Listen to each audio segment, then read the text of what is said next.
So my name is Kristin, and I am the moderator for the Community Engagement Forum. And this is one of our monthly community coffee and chat sessions. This month, it's a very special session that we're organizing together with the global CCCM Cluster. It's part of the 16 days of activism against gender-based violence. The reason why we are doing this together is we want to make sure that even though funding is reducing for making sure that women and girls are safe, we want to make sure that the focus is not decreasing. And we want to use this session to show you an integrated safety audit tool that has been developed over some time. But I'm not going to speak too much on this tool. I'm going to hand over to Dare and Clementine now to introduce a bit what the cluster is doing. I don't know who wants to go first, Dare or Clementine. Clem? I will start. Thanks a lot, Kristin, and good morning, good afternoon, colleagues. I think thanks a lot for joining us and on today and making the time for the 60 days of activism against violence on women and girls. Also very much, thank you very much, Kristin, and the Community Engagement Forum for hosting this event. And I think some of you, I hope, will recall the event that took place last year, where we had quite a few female CCCM cluster coordinators that came and spoke about their work on mitigating risk of gender-based violence. I think, and a bit, I think, unfortunately, since last year, many things have changed. As many of you know, we have gone through the humanitarian reset, which is still ongoing.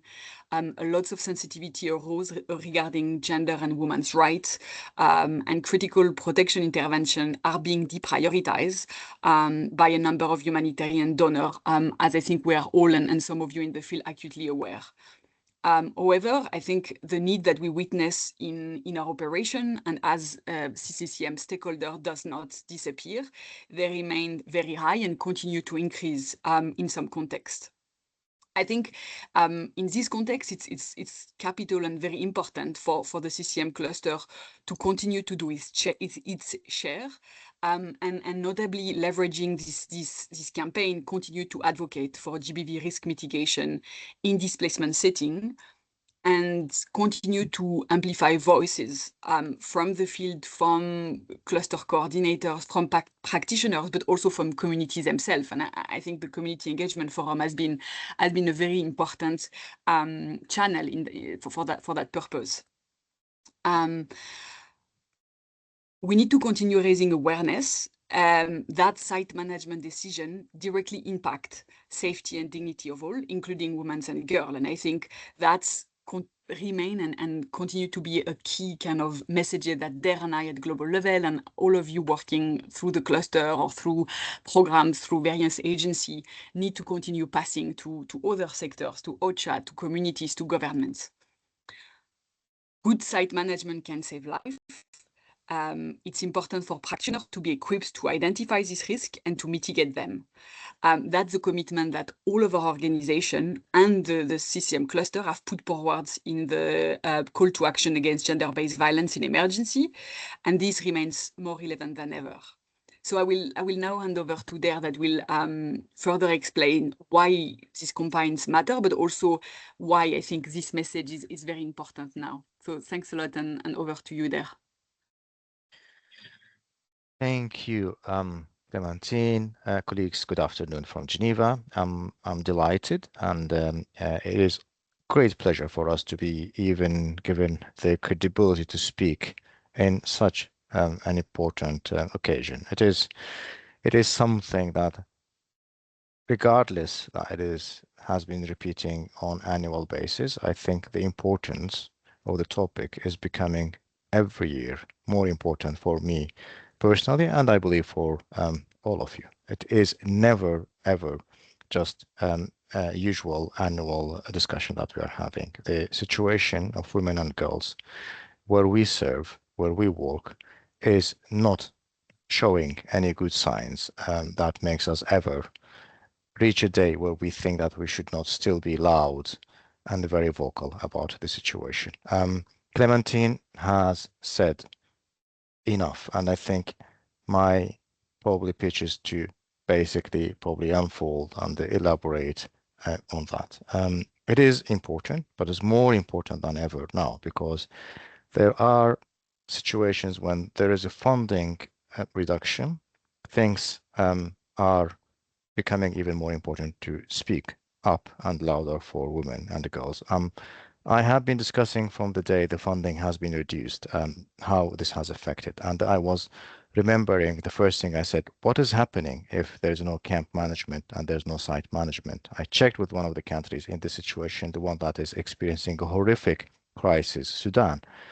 And I remember one NGO colleague told me that the moment we don't have capacity to provide site management effort, make sure that the needs of the different individuals and the groups and the communities is addressed in the way that we have been discussing every day, and there is no management, then the favorism starts. The first ones are coming to access aid will be not women, and they will not be girls. And often the ones when they leave the camps in these situations are women and are female-headed households, because they are the most vulnerable. And we know what happens when people leave these camps in the situation of Sudan. We know how horrific the story is. So I think among many other reasons, as the colleagues said, and they will be mentioning, we have to be even more vocal when there is a funding shortage. This is not part of going down in any prioritization exercise. This has to be lifted, elevated. We have to do more efforts than usual when these kind of funding shortages happen. And I think we have to discuss with everyone that this is not a choice that they have to go. This is their responsibility to help us scale up and lift these needs and make it louder and more vocal. That's why I think it is really important for us to be here. We can speak for a long time. I have seen as a camp manager what kind of information we receive when we speak to women and girls in a camp, which I have always appreciated probably and considered as a quality feedback. And when they are involved, things are much better, I must say, having this first-hand experience in the IDP sites and refugee sites in many, many countries. So with this, I will stop and probably hand back the floor to you, Christine. Thanks very much, both there and Clementine. It is super important to remain vocal and keep it a priority.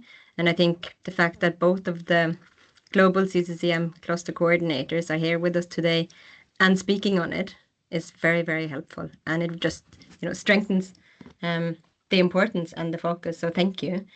And we also want to hear from you participants here today. So if you want to introduce yourselves in the chat, just who you are and where you work, and if you feel like sharing, if you've ever undertaken a safety audit and what risks you were trying to identify, if any changes came from the audit results, please share in the chat and we'll come back to you. I'm going to hand over to Agnes now. Maybe if you want to introduce yourself first, Agnes, I'll give you the word. Sure. Thank you, Christine. Thank you all. So, and yes, I'm working with the global CCCM team at headquarters. And thank you for this introduction remark. And indeed, we need to continue the work. It is a challenging environment more than ever. It doesn't mean that we should do less effort. We should do more, and we should think of what we have as resources and enhance the way we work, enhance partnership, enhance collaboration. And this is really the topic of today's discussion. We wanted to put the spotlight on one initiative developed by the Global CCCM Cluster in partnership with the GBV AOR, the Child Protection AOR, and the Alliance for Child Protection and Humanitarian Action. And I'm very pleased to tell you that actually we do have Christine with us from the GBV AOR, who would find time to join our event, as well as Noor Haddad from the Child Protection AOR from the help desk.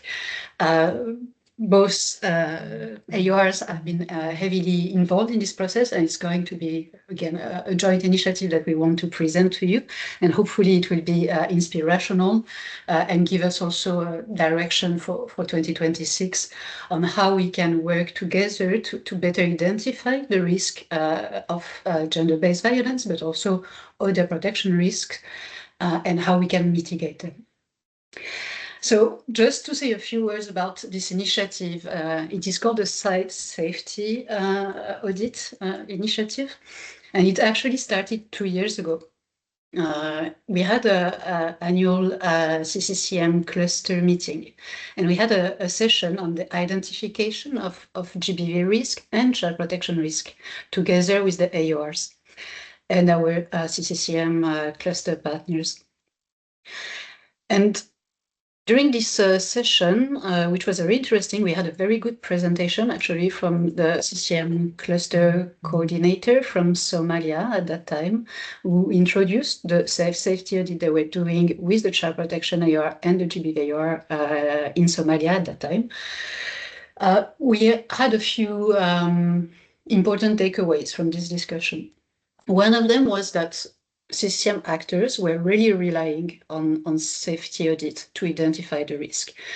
It's not necessarily a tool that we would think of from CCCM perspective. It's often more associated to protection world. However, it was critical for CCCM practitioners to use this resource. To identify the risk. That was one thing. The second thing was that they were feeling that the resources on site safety audit that we had for CCCM were sometimes a bit outdated, and that would benefit a revamping exercise. And the third takeaway was also a very valid feedback from our coordinator saying, we were talking a lot about GBV, but now we're also talking about child protection risk. And now you're coming to us to talk about the risk that persons with disabilities are facing. And then, so there was a multiplication of risk that we were asking them and they were asked to identify, with a multiplication of resources and this feeling of being a bit overwhelmed by these different resources and different requests. So after the event, we decided to reconvene a meeting with the GBV AOR, the Child Protection AOR, and the Alliance to say, okay, is there a way that we can answer to these needs and come up with more integrated resources to identify these different risks without deprioritizing any, on the contrary, trying to mutualize the resources and come up with a package that would be a bit revamped, but with still a strong focus on participation and community engagement. So that was not an easy task, but we started working on that. So last year together, it has not been a smooth way, a bit of a bumpy road, not because of us and not for lack of engagement of all the practitioners involved in these work streams, more due to the overall environment. However, we managed to reach the field testing version of the resource, and we will hear from Francesco from Haiti about it. We managed to pilot it, and we're very happy to let you know that it's going to be released very soon. It will be, again, a version for further field testing, because we want to make sure that it is solid enough, good enough. So we want to put this caveat around it, but we're very happy about the cooperation that took place. We've seen the results in Haiti. Again, we will hear more about it. And this cooperation between CCCM, child protection, GBV has been really instrumental. And this is, given the current environment, including the funding reduction, this is probably a way to further explore in the coming months and years, not only by necessity, but because it's also giving great results. And we've seen that recently. So I'll stop here. I don't know if Ruxandra is on the line, because we've been working on it together. I know that there was some evacuation drill happening. So if Ruxandra Oh no, she said that she had to evacuate. So she's safe. This is just a drill. But so Ruxandra is not here, so I'm going to give the floor maybe to Christine. So on the GBV-AOR side, if you want to add anything, any word on this collaboration, how you see it from your perspective, and a few reflections around the process. So thank you so much, Agnes. Just as you mentioned, for us on the GBV-AOR side, it was a very essential collaboration because one of our core works that we do is GBV risk mitigation.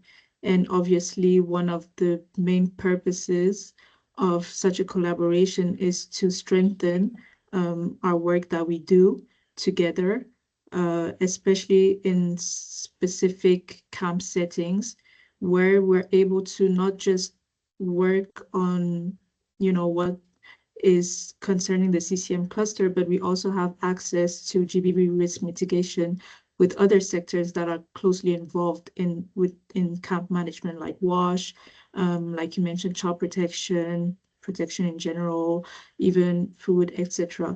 So for us, this was very beneficial because, like you mentioned, the GBV-AOR is particularly affected in many ways by not only the defunding, but also with the consolidation of the protection cluster. But it's important for us to know that, we still have these means of identifying GBV risks and also continuing the work on GBV risk mitigation through the CCM cluster, through other partners on the ground. So I think essentially what I can say is that was really something very important for the GBV-AOR. And in terms of the process, I think it's probably one of the best methodologies in my personal perspective as well, because it's always better to hear directly from those who are affected what are the main risks they're facing and what could be the best ways to tackle those risks. So when we will have further discussions on the different tools and the pilot phase in Haiti, I hope that it really shows the importance of participation from beneficiaries. So briefly, that's what I would like to contribute from the GBV-AOR side. And we're very, very proud that we're able to get to this stage despite the bumpy road. Thank you.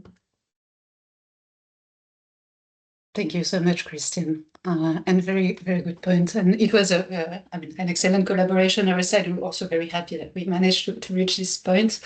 Maybe, Noor, are you, Noor from the CP AOR, because I know there are several Noor in this call. If Noor had that, you are in the call and you want to say a few words also? Yes, thank you so much, Agnes. And as well as the Global CP AOR, we are really happy that this piece of work is coming to life. So it is as well as important as for the GBV-AOR and what Christine has already mentioned with our priorities regarding prevention and working across sectors.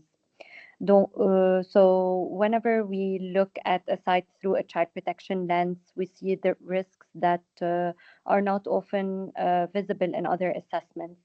And children might face different dangers that are linked to site layout, overcrowding, or unsafe access to services, and other dangers that they might face on sites, all of which can, of course, increase their exposure to violence, exploitation, separation from their caregivers, and recruitment with armed forces and groups. So, and many CP risks as well, child protection risks originate from or are amplified by the environmental and management factors within sites. So, which means that sometimes CCCM or GBV actors are are there to observe early warnings of signs of violence before CP actors do. So here comes their really important role in that. And that's why an integrated tool ensures that everyone is equipped really to identify and flag those child-specific risks earlier. And I don't think that child protection risks can be assessed in isolation. So they usually intersect with other sectors. And by using this integrated approach, those sectors can adopt common standards of identifying, documenting, and addressing those CP-related risks. And when we have a more coordinated and timely and practical actions, we can improve the safety of children. So it is very crucial through those tools to ensure that children's voices and safety needs are included in site level decisions, and making rather than really address those risks. So I just wanted to finalize by saying that as we move forward, it is important that the protection of children, and I saw someone wrote on the chat that the protection of women and children is really everyone's responsibility, and especially children. So this integrated safety audit tool will help us make that responsibility real, make it into reality. And it is very important to say that it is not adding more work, but by helping each sector to see that children are behind those data we are getting from those tools and from this safety audit tool. So whenever CCCM, GBV, or CP work together, they can create safer environments where children feel better, they are better seen, heard, and supported. So thank you so much for giving us this opportunity. And it has been a real pleasure and a great achievement working on this together. So thank you for everyone's commitment in keeping children safe.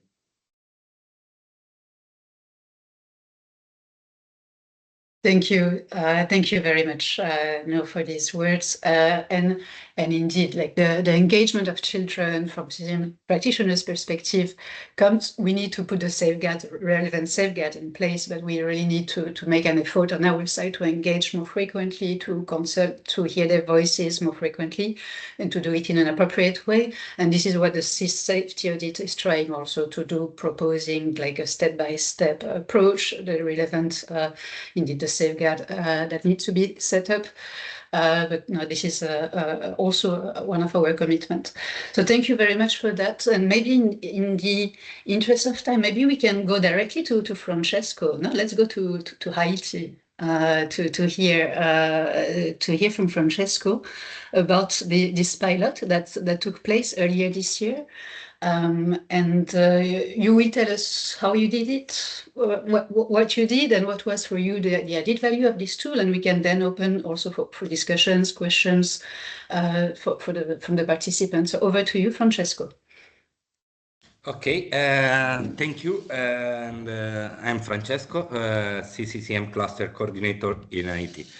So thank you, first of all, to give me the space to share this very positive experience.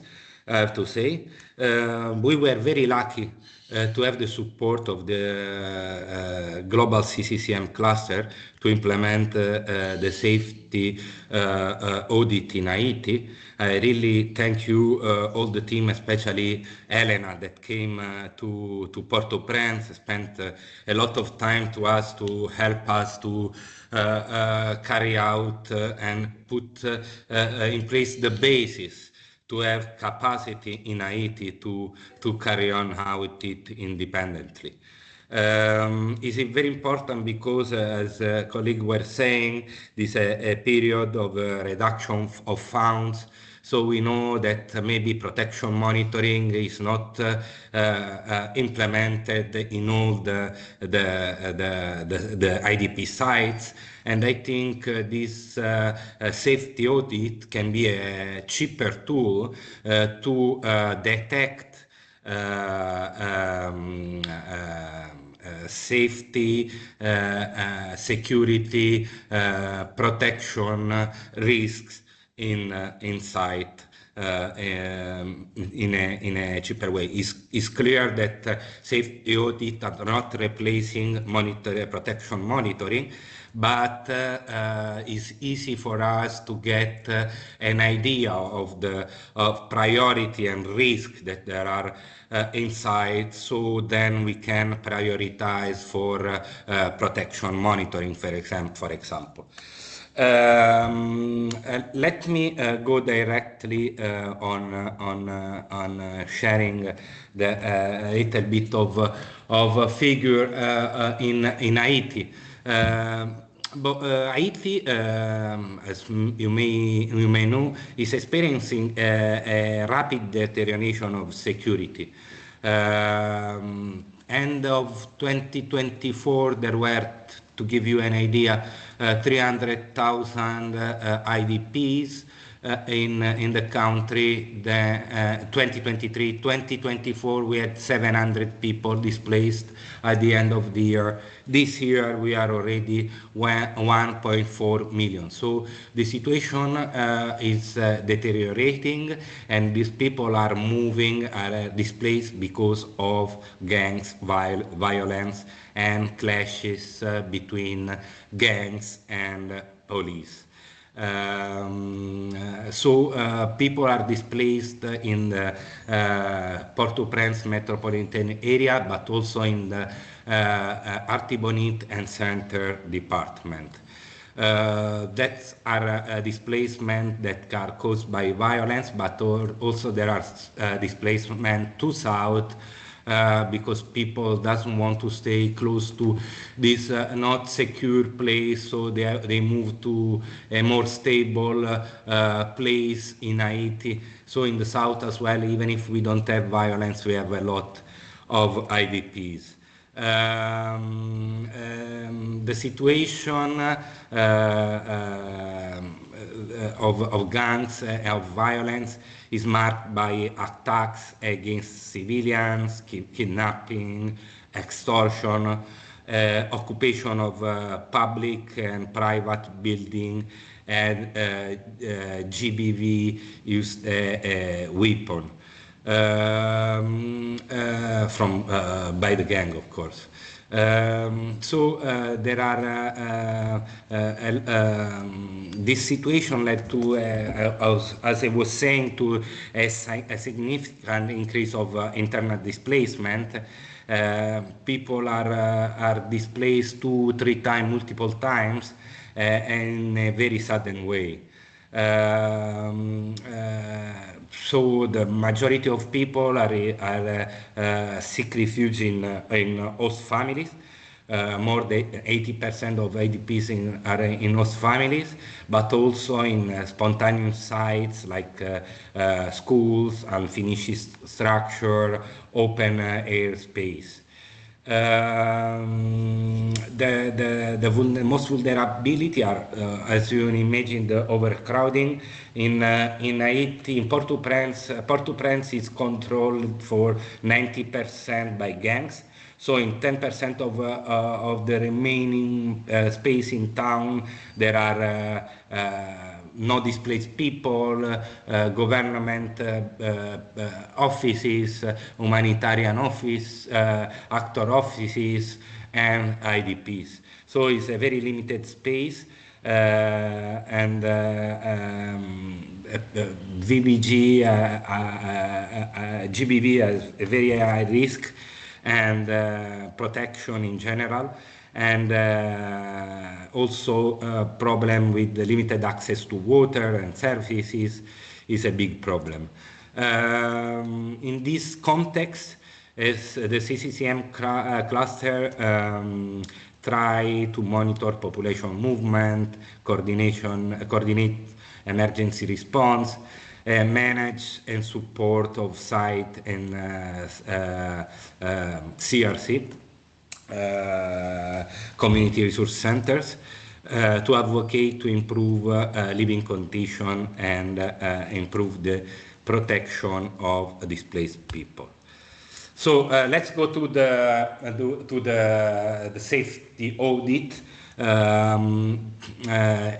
It was conducted in June 2025.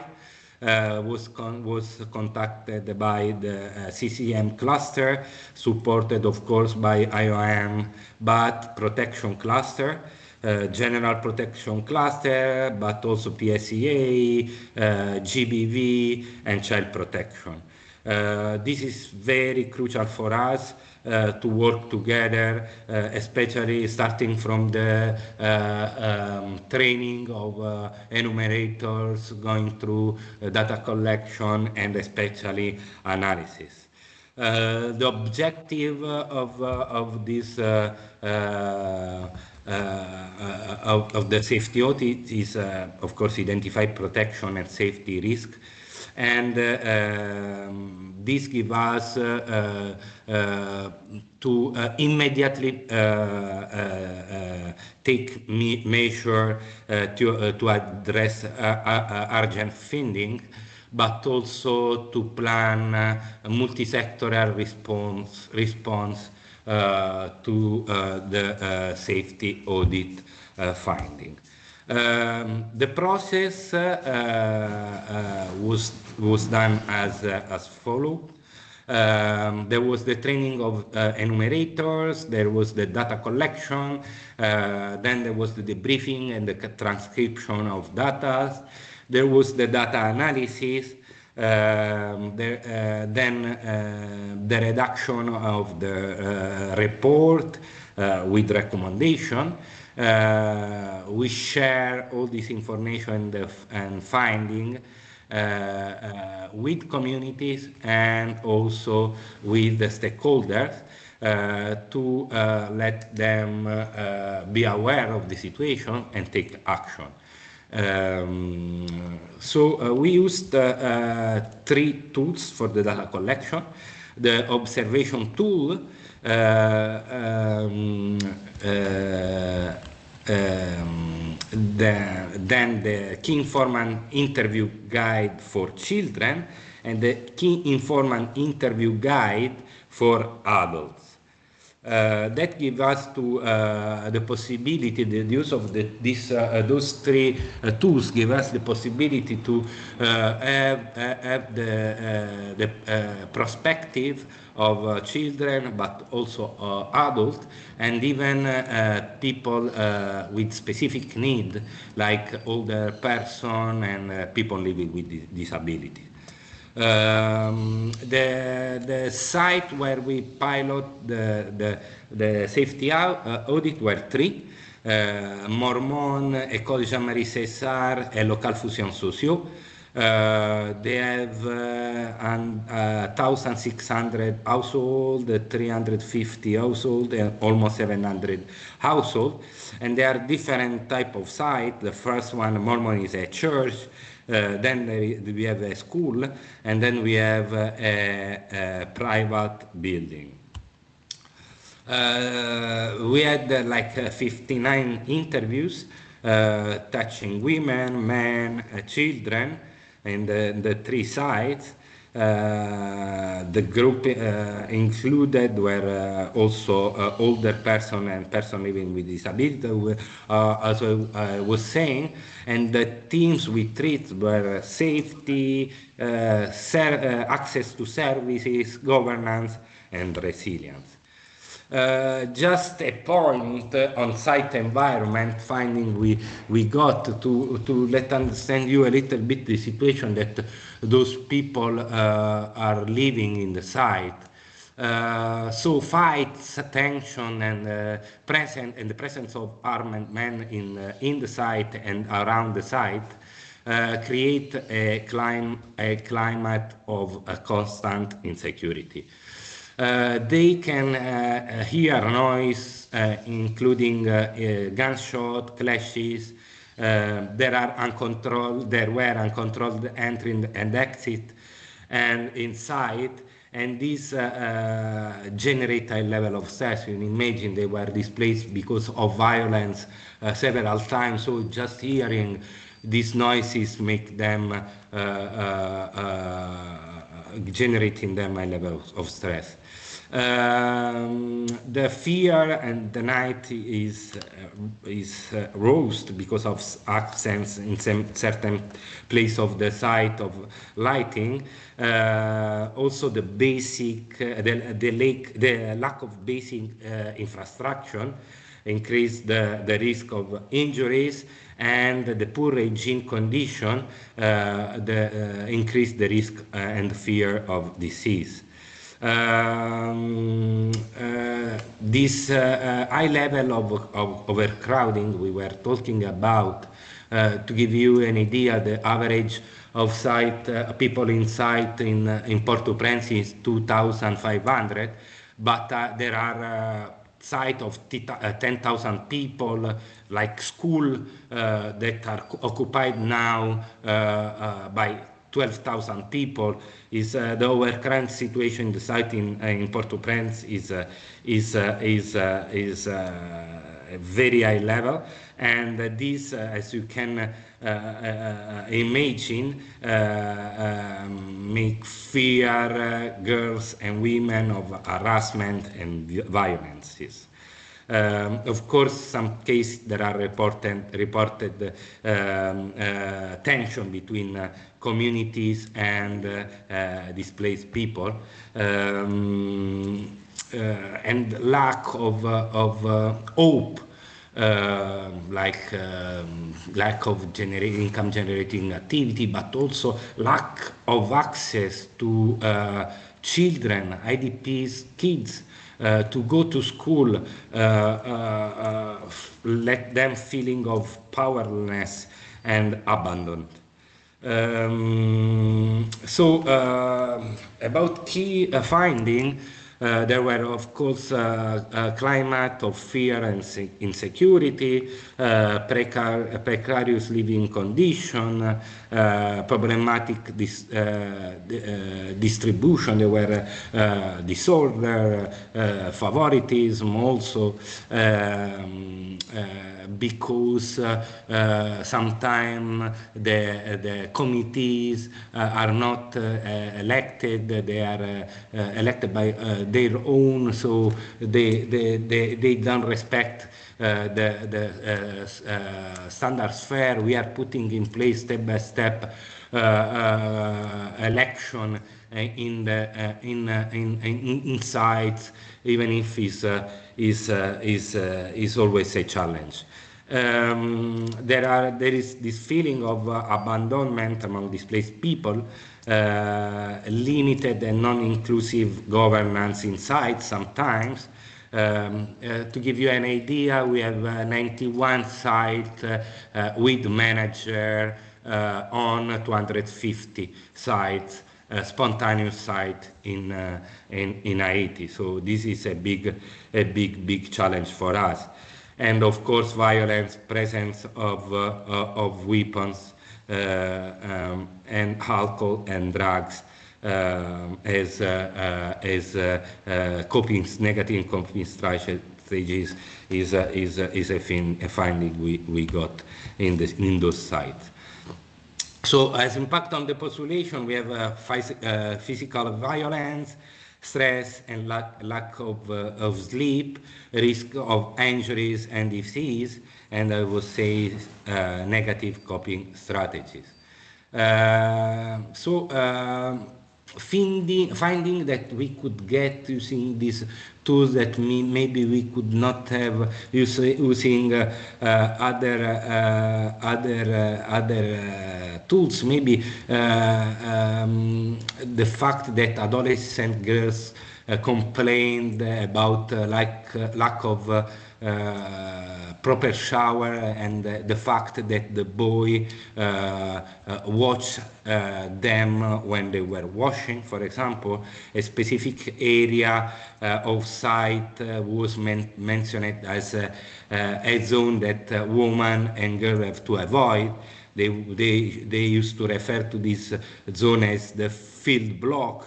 Many women and girls report they stay inside their shelter because as coping mechanism, because they were fearing to get out their shelter. We ask also IDP's proposed strategy.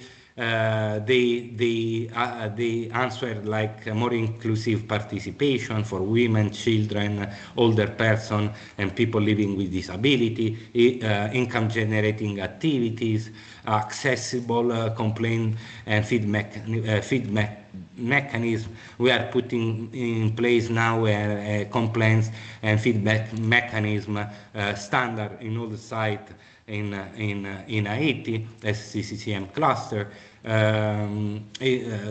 They proposed improved safety measures, access services like health, psychological support, and so on, better organization of distribution, relocation outside Port-au-Prince. So this tool, this safety audit gave us the possibility to mobilize a multisectoral response to all this finding and these issues that now are fixed, and people living, even if it's always challenging in the site, is better because we think we mitigate risk of protection following the finding. We started to share all these findings, sharing, of course, the fact sheet and the presentation, but even giving presentation during a cluster meeting, ICCG meeting, and yesterday we got presentations to HCT meeting, and we got some recommendation direct to the HCT, taking it from finding of this assessment. The recommendation were to advocate for allocation of sufficient funding to conduct safety and audit and protection monitoring in the site, of course, advocacy for safe and dignified and sustainable relocation, accompanied by improvement of basic services and access to income generating activities in the relocation area. Advocate with authority to improve security in IDP site by limiting the presence of armed individuals. And finally, stronger survival-centered justice mechanism to combat impunity and promote accountability. So as next step, we already prepared a multisectoral action plan that was already almost totally implemented.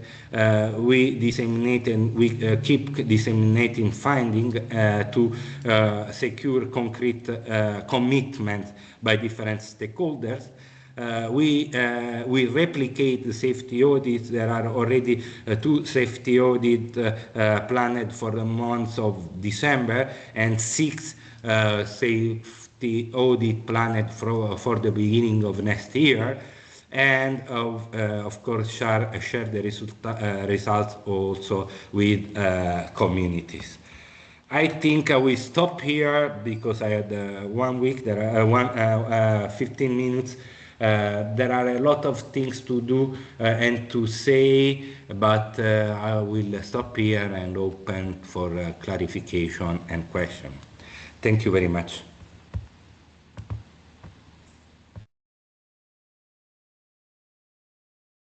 Thank you so much, Francesco. That was super interesting. Like I was saying at the start of the meeting that I didn't read the report because it was in French. I didn't have access to the English non-official version then, but I'll read it now. This is very, very interesting. And I'm really glad that every time I had a question, you actually answered it in your next sentence. About how the recommendations have led to this multi-sectoral action plan, and I want to open the floor to see if anyone else have any questions that weren't answered yet. If you want to raise your hand, I don't see any questions in the chat so far. Let me see if I see any hands. Any questions either to Francesco or to Agnes or anyone else on the global team about the development of this tool? Feda, hi, how are you? Yeah, how are you? There is not a specific question, but I want to share something what we do regarding the title of this sessions, and thanks for my for all to share this experience. I just wanted to say this from reality in Gaza sites. There is a lot of risks hit the protection, and especially for women and vulnerable people like person with disability, children, and elderly people. As I work in shelter program, we say something related far away of repeated displacement for people here in Gaza. Every family less يعني more than 10 times displaced from a place to another, and it's like a fragile ceasefire in this day.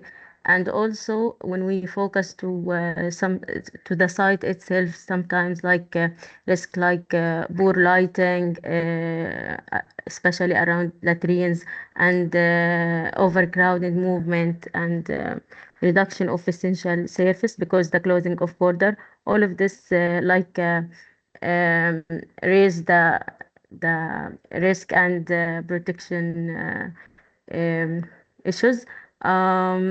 I want just to focus to something related to how to CCs integrate together, because it's important to focus about protection mainstreaming, and also safe and inclusive elements or principles, because this protection is not related to protection team or a protection program, but also when we aware as a other program or other sector like shelter or site management or other or wash. For this is like we also see a lot of things with other eyes, not just for protection. I just wanted to highlight for something. For example, when we choose distribution point as a shelter, we ensure it is close to IDPs population and accessible, safe to reach, and also inform my community participation, especially women and vulnerable groups. Also, the another thing is I felt is very good. It's about targeting before we implement activities, is like when we do more segregation data, sometimes it takes some time, but it's very important because we consider a lot of things when we implement activities like a distribution. We know this is like female-headed houses or elderly people or something like this, and this is help us to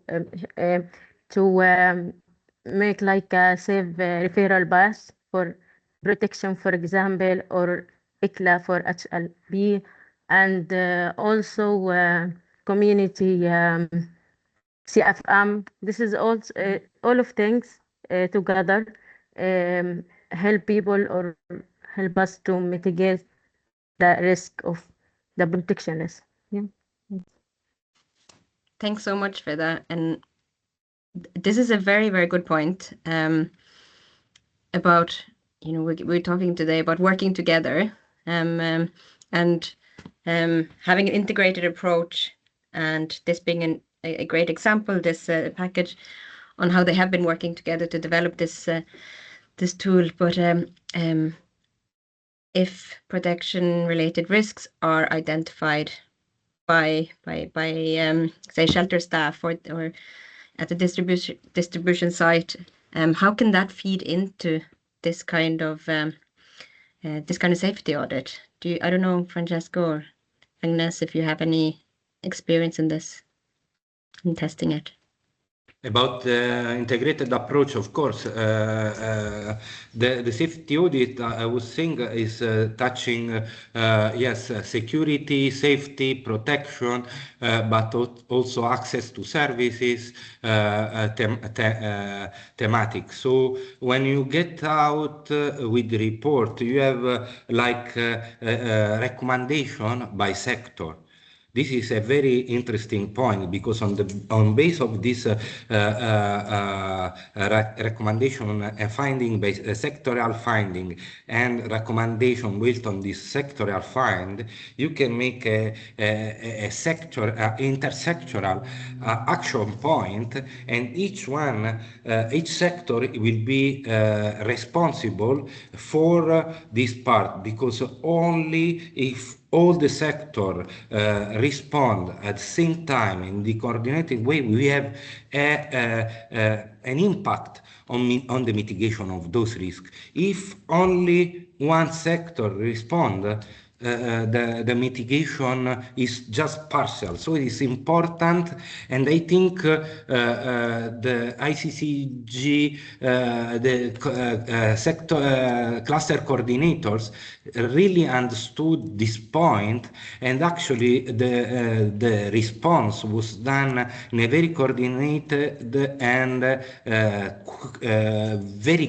very coordinated way, and was done very quickly. So that's why I think maybe an idea would be, I know that in Haiti the situation and the context change on weekly basis, on daily basis maybe, but an idea would be maybe to get back in those sites after the response and see those people how they feel now.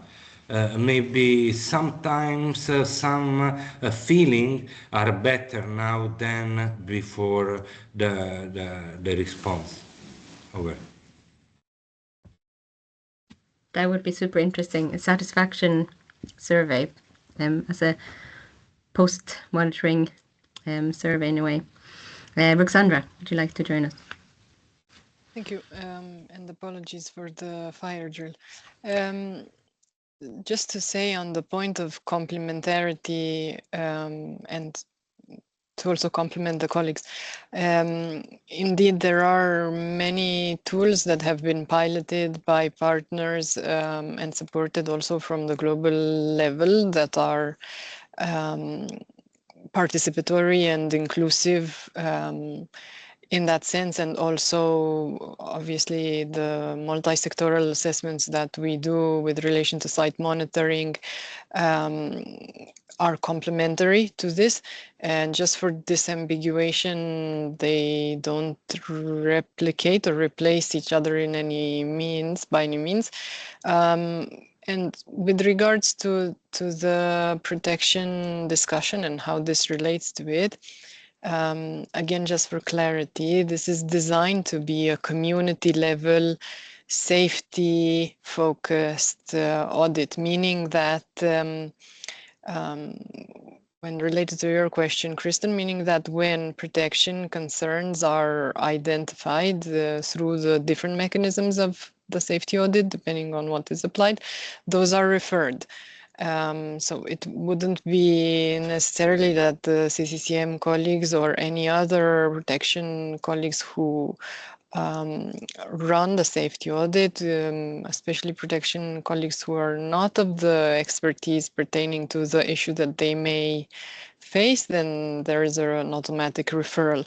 As with other services, just like Francesco was describing, it does indeed require, the action plan does indeed require that very thorough collaboration. But again, this is very much focused on safety at a collective level. And with regards to the data that it collects, being focused as such, it does not replace either, of course, protection monitoring that goes beyond the thing, but it doesn't replace site monitoring or site profiling either. Thanks for clarifying.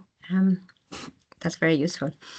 Agnes, I'll hand over to you, and looking at the time, you might also wrap it up at the end of the session. Yeah, exactly. Now, I wanted to add or stress or highlight a few more points, but thank you indeed, Roxandra, for the clarification. Just maybe so that it is clear also for everyone, this is the result of a great collaboration with the GBV, the Child Protection AOR, and the Alliance for Child Protection. But this site safety audit tool is meant for non-specialists. We do not intend to supplement like specialized protection tools, specialized GBV audit, or specialized audit going in depth on child protection. It was designed in a way that it can be used by practitioners who are not protection specialists. And ideally, we would do it together with our GBV friend, child protection friend. But it was also designed in a way that if one of the actors is not present, you don't need to be a specialist. It would be important to be trained, that our teams receive training. However, you don't need to be a specialist. So you can continue the identification of the risk, putting the right safeguard in place, even without a specialist. However, again, the message is we should work together, and that's really the message we want to convey. Emphasizing also the point of Roxy that indeed it's not the only tool. It is one new revamped resource, let's say. There are others. So it's not one that is better than other. All of them have their added value. So for the safety audit, indeed, this is this community feedback that we will try to get, that will really be this added value, the time that we can spend, the interviews. As Francesco was mentioning, being able to go interview adolescent girls, adolescent boys, getting all these nuances to get a much better, clearer understanding of what's happening for them, what are their recommendations. So for this, the safety audit is going to be very interesting, but it doesn't supplement protection monitoring, it doesn't supplement site monitoring, these are complementary. Maybe one last thing. So again, the cooperation with protection actors is super important. Francesco, we mentioned also the training of the team that took place, having also, for instance, the PSCA network coming, joining our training, ensuring that the refresher is clear for everybody. Having child protection actors coming, training the CCCM teams on child safeguarding. So we need to build on the resources that we can have available at local level, work together, so that in the end, it benefits all of us. And finally, maybe we don't want to run safety audit just to run safety audit. The idea is to take action. So sometimes the advice can be do less audit, but take time after to fix the issues that you have identified. It's worth it. It's good to do audits. We need to do to help us identify what are the risks, but it's even more important to work at addressing the risks that we have identified after. And just to conclude on that, is that CCCM, as other actors, we have to do our share, and we have to continue this work. We have to continue identifying and addressing this risk. So this is just one more tool that will be available to you early 2026, and we can reconvey and discuss further if you have an interest also in piloting it next year in your location. I'll stop here. Thank you very much, Christine. Thank you to all the speakers. So over to you. Thank you. That's great to hear, what will happen next as well. If you do have a couple of minutes to stay on, Agnes, and and others who can stay on a little bit as well. Lillian has her hand raised. Thanks, Christine, and good morning, good afternoon, good evening, wherever you are. It's evening here in Somalia. I just wanted to add a few more points on what Agnes has emphasized with regards to the action planning. And we've been doing safety audits for quite a while in Somalia. Normally jointly meaning child protection, CCCM, GBV, and general protection, all coming together to do safety audits at different stages, whether it's in an on-site or in already established sites and all that. So it's a bit varied from the experience in Haiti. But what we have learned over time is the importance of feedback and action planning. And it all boils down to that at the end of the day, is what feedback and risk mitigation or action plans have been put in place, and how do we monitor that and be accountable to those that have provided that information. If we continue doing safety audits without that bit, then it becomes more of a tick the box exercise. There's inertia and there's no accountability, and everybody gets bored. So I think that this is a bit that I wanted to also emphasize in the training tools, for the trainings to come out to say, okay, as part of the training, the what next, how the report could look like, how like an analytical framework, or how an action plan for risk mitigation would come out in order to guide colleagues who are doing the safety audits better. The other bit that has also been a lessons learned from our side is on having like a decision tree on what specific tool to apply. So in some areas you don't need to have the focus group discussions. You can just use the observation tool, because that's what apply. You can see it and then you can mainly go through it. So that decision tree to help colleagues who are not necessarily protection colleagues, and they just want to know what are the safety related risks and how best they can position their programming, has also been something that we have learned, and it would be great in the toolkit to have something like a decision tree on when to apply what tool on or based on best practices, how does it work best for a quick turnaround on that.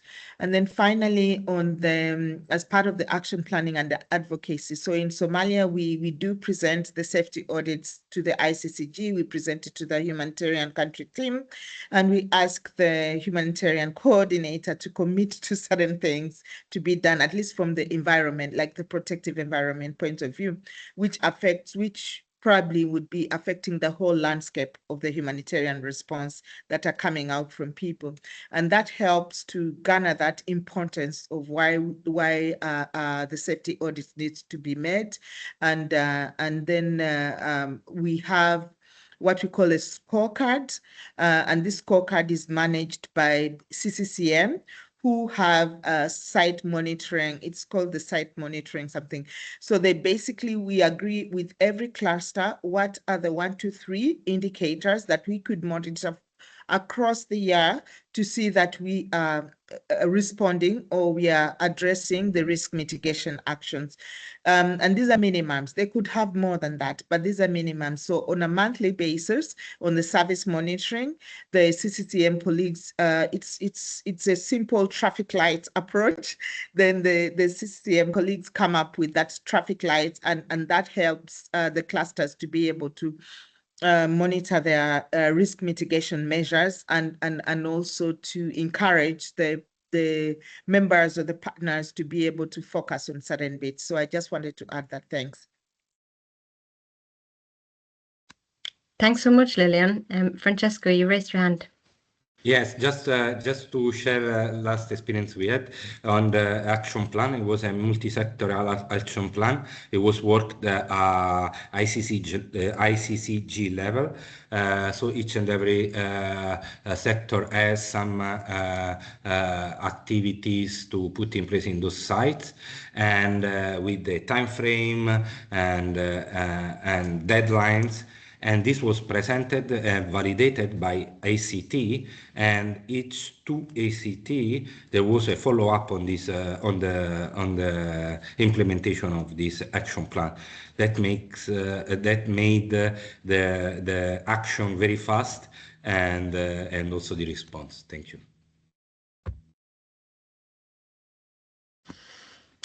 Well, thanks very much to everyone. Thanks for your work and for highlighting that all the findings in the safety audits must lead to action. And thank you for all the work that you're doing to keep women and children safe, and for continuing to focus on it and talking about it. It's very important. So let's continue into the new year as well. With that, I think, unless there are any more questions, we'll close the session. Elena has shared the report in the chat, and you can also reach out to her or to me if you want the unofficial translation in English. Unless anyone, if Dara or Clem, want to add any words at the end of the session. That's an open invitation. Christine, I don't know if Clementine is still here, but again, Clementine is here. Good to have this session with all of you. Thank you for bringing us together. And I have to tell that sitting in Geneva, that we are still very much learning from all the examples that are coming from the field. So we rest assured that we are your good students, and thank you very much for enriching our knowledge. Thank you. Thank you so much. Thank you. Thank Bye, you, everyone. Thank you all. Thank you. Thank you. Bye-bye. Bye-bye. Have a great day. Thanks, everyone. Thank you. Thank you. Bye-bye.